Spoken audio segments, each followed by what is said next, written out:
먼저 제가 이 말씀을 보면서 처음 묵상했던 건 우리 인간은 종종 인생의 문제를 해결할 때 양자택일로 결정을 하곤 하는데요. 사실 하나님은 그 양자택일을 넘어선 새로운 수를 항상 생각하고 계시다라는 거예요.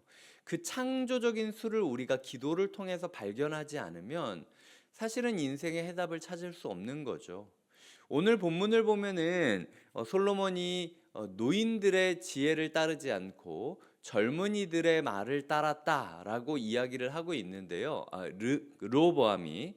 근데 따지고 나서 이렇게 살펴보면은요, 뭐 나이 든 사람의 이야기를 들어도 크게 바뀔까 생각이 들 정도로 아슬아슬한 모습이 이어지고 있는 것을 보고 있습니다. 왜냐하면은 16절에 보면 온 이스라엘이 3일 동안 기다렸다가 르호보암의 이야기를 듣고 나서 뭐라고 이야기를 하냐면 시적인 표현으로 이야기를 하는데 우리가 다윗과 무슨 관계가 있냐? 이새의 아들에게서 받을 유산이 없다.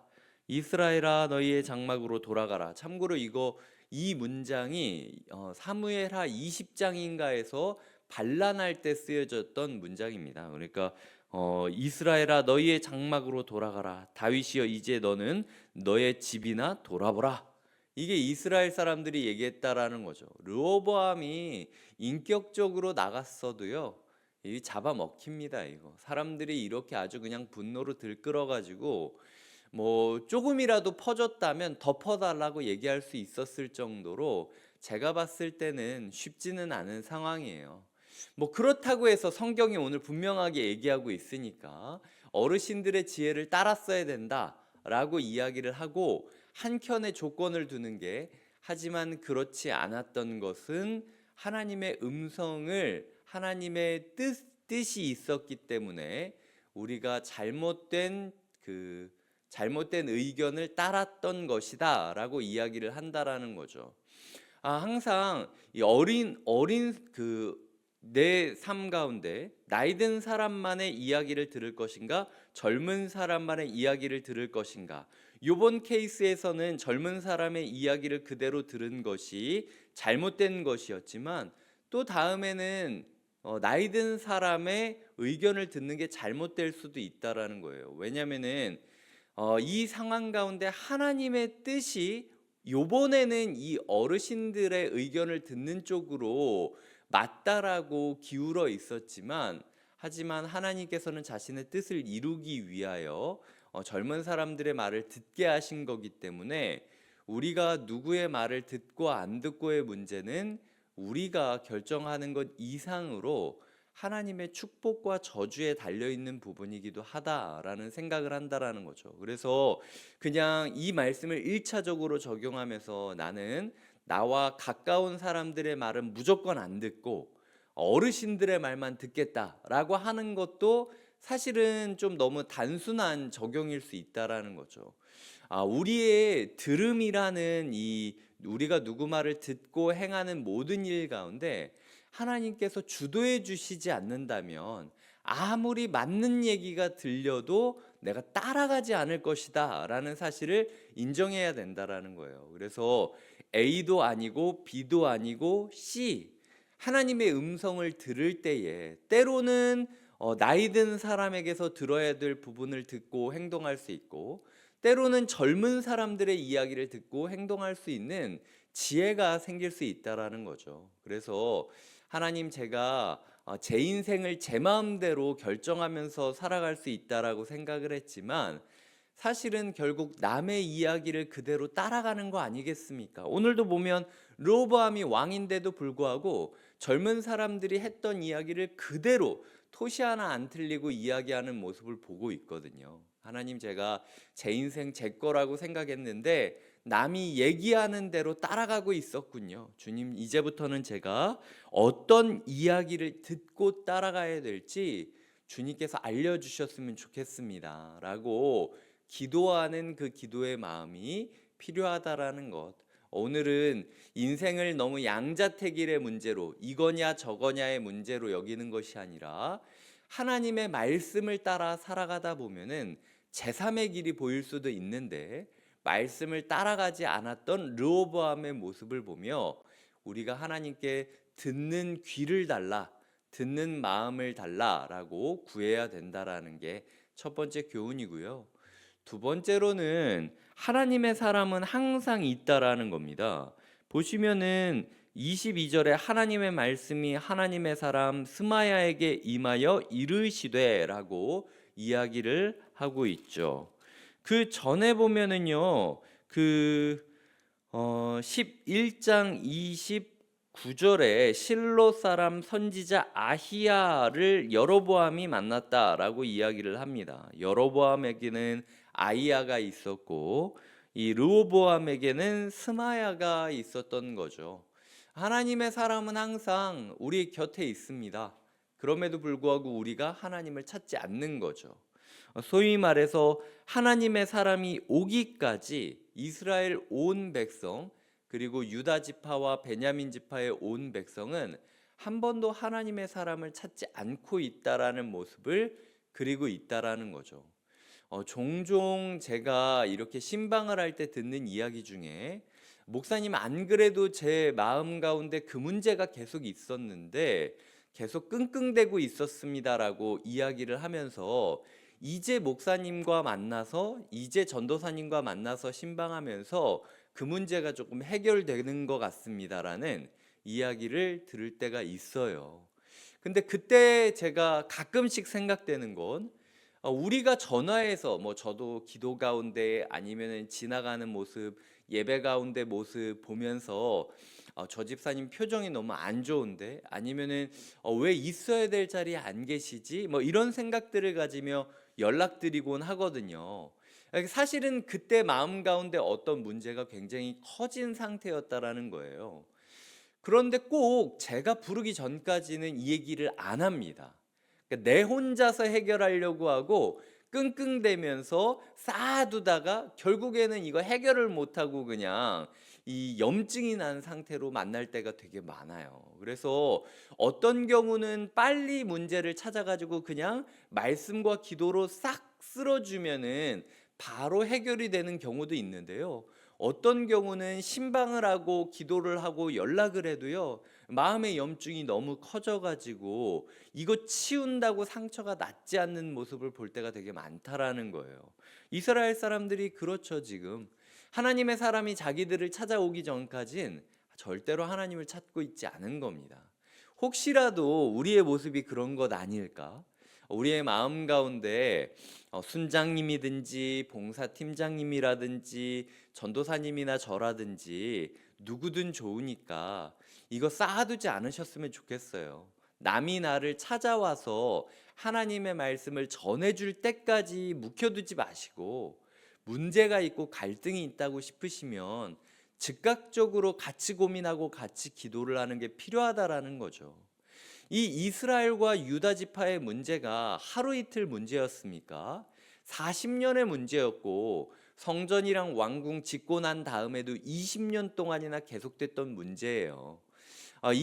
이 묵혀있던 문제가 하루아침에 쉽게 없어질 수는 없겠죠. 솔로몬 르호보암과 사람들이 스마야를 바로 찾아간다 했을지라도 뚝딱하고 해결되지는 않았을 겁니다. 하지만 그럼에도 불구하고 말씀을 찾는 사람들, 하나님의 사람을 찾는 사람들을 통하여 하나님께서는 은총을 베풀어 주실 것을 우리가 믿어야 된다라는 거죠.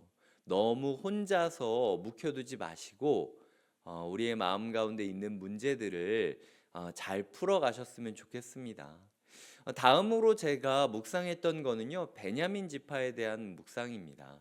이스라엘 유다 지파 빼고 다윗과 솔로몬, 르호보암이 있었던 유다 지파 빼고는 아무도 르호보암의 편이 되지 않을 것 같았는데 은근슬쩍 베냐민 지파가 이렇게 딱 껴있는 거를 볼 때가 있어요. 오늘 볼 수 있다라는 거죠. 21절에 보면 유다 온 족속과 베냐민 지파를 모으니라고 이야기를 한다라는 거예요. 택한 용사가 18만 명이었더라라고 이야기를 하고 있다라는 거죠. 베냐민 지파가 사울에 있던 지파이지 않습니까? 그러니까 사실은 다윗 왕조가 무너질 때 누구보다도 통쾌해할 만한 사람들이 베냐민 지파예요. 그래, 니네 잘난 척하더니 니네도 그럴 줄 알았어. 우리 처음 됐을 때 니네가 뭐 사울이 어쩌고 저쩌고 막 베냐민 지파 니네가 너무 뭐 이렇고 저렇고 얘기했지. 니네도 똑같잖아. 이렇게 비웃을 수 있는, 가장 비웃을 수 있는 지파가 베냐민 지파였거든요. 그런데 어느 순간 베냐민 지파가, 이유는 모르겠지만 학자들도 뭐 어떤 학자는 베냐민 지파가 세력이 너무 약해져서 이제는 유다 지파에 붙어서 이제 패키지로 있는 거다. 어떤 학자는 베냐민 지파가 마음이 좋아져서 유다 지파를 위로하려고 그런 거다. 뭐든 간에 중요한 건 내가 혼자라고 느껴지는 그 순간에도 나와 함께한 사람이 있다라는 것을 기억해야 된다라는 거예요.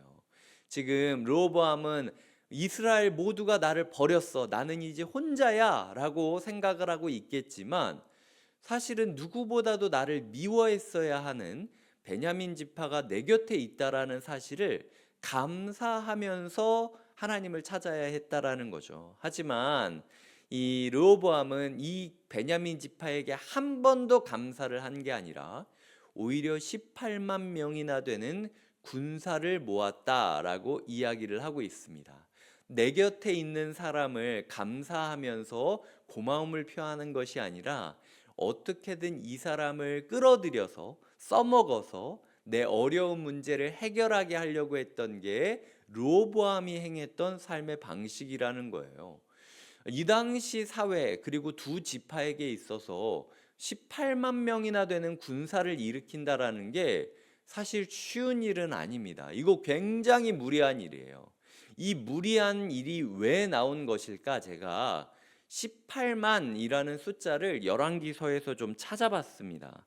그런데 어떤 구절이 나오냐면요, 5장에 보면은, 이건 제가 읽어드릴게요. 5장에 보면 무슨 일이 나오냐면, 솔로몬이 지금 건축을 하는데, 건축을 준비하면서 역군, 노동꾼을, 인력을 불어들이는데 13절부터 15절까지를 보면은 온 이스라엘 가운데 역군의 수가 3만 명이었더라. 그리고 15절에 보면은 또 짐꾼이 7만 명이었더라. 산에서 돌을 뜨는 자가 8만 명이었더라. 그리고 그걸 관리하는 관리가 3,300명이었더라. 라고 이야기를 하는 거죠. 즉 관리가 3,300명이었고요. 3만, 7만, 8만 더하면 18만이었다라는 거예요. 솔로몬이, 자기 아버지 솔로몬이 어떤 일을 행할 때 과부하를 주면서까지 이 정도 숫자를 끌어모아서 일을 하려고 했던 최소 단위가 18만 명이었다라는 거죠. 그러니까 그거를 알고 있었던 르호보암은 솔로몬이 했던 것과 똑같이 자기 곁에 있던 베냐민 지파에게 감사하고 유다 지파에게 감사했던 것이 아니라 어떻게든 그 18만 명을 유다와 베냐민 지파만으로 충당시켜서 일을 해결하려고 했던 거예요. 소위 말해서 우리 곁에 있는 가족과 동역자들에 대한 감사를 표하는 것이 아니라 어떻게든 이 사람들의 등골을 빨아먹어서 나의 이익을 취하려고 하는, 내 삶의 문제를 해결하려고 하는, 소위 말해서 일이 굴러가게 만들려고 하는 모습을 보이고 있다라는 거죠. 오죽했으면 하나님께서 나섰겠습니까? 아까 이전까지만 해도요, 나라가 나뉘는 게 하나님의 뜻이기 때문에 하나님이 가만히 계셨어요. 근데 자기의 백성 유다와 베냐민을 이렇게까지 쥐어짜면서 지금 18만 명이나 되는 군대를 만들려고 하는 르호보암의 어리석음이 이스라엘과 유다 지파, 베냐민 지파에게 얼마나 큰 상처가 될지를 하나님이 알고 있었기 때문에 난장판이 나기 전에, 아수라장이 나기 전에 막으시려고 하나님의 사자를 보내셨다라는 거죠. 르호보암과 우리가 다른 게 뭐가 있겠습니까? 우리도 우리 곁에 있는 사람 감사하지 않고 어떻게든 그 사람들 굴려 먹어가지고 내 삶의 문제를 해결하려고 한다라는 거죠. 말씀을 맺겠습니다. 우리의 삶 가운데 하나님께서 말씀하고 계시죠. 오늘 너는 누구의 이야기를 듣고 지키며 살아가겠느냐? 너는 네 인생 네가 산다고 생각하지만 결국은 누군가의 말을 그대로 따라하는 앵무새와 같을 수도 있다. 그러니까 네가 네 인생을 결정한다라고 생각하지 말고 하나님 제가 올바른 듣는 마음, 듣는 귀를 갖게 해달라고 귀의 축복을 달라고 기도해야 된다. 두 번째로는 우리에게는 여전히 하나님의 사람이 있다. 어떻게든 하나님과 연결될 수 있는 채널이 있다. 소위 말해서 성령님이 계시잖아요, 우리한테는. 네가 마음만 먹으면 하나님의 뜻을 찾을 수 있는데도 불구하고 여전히 뜻을 찾지 않고 있구나. 이제는 좀 나의 뜻을 구해라 라고 스마야라는 사람을 통하여 말씀하시는 하나님의 음성을 들어야 되고, 세 번째로는 여전히 너희 곁에는 유다 가족들과 베냐민 지파가 있다.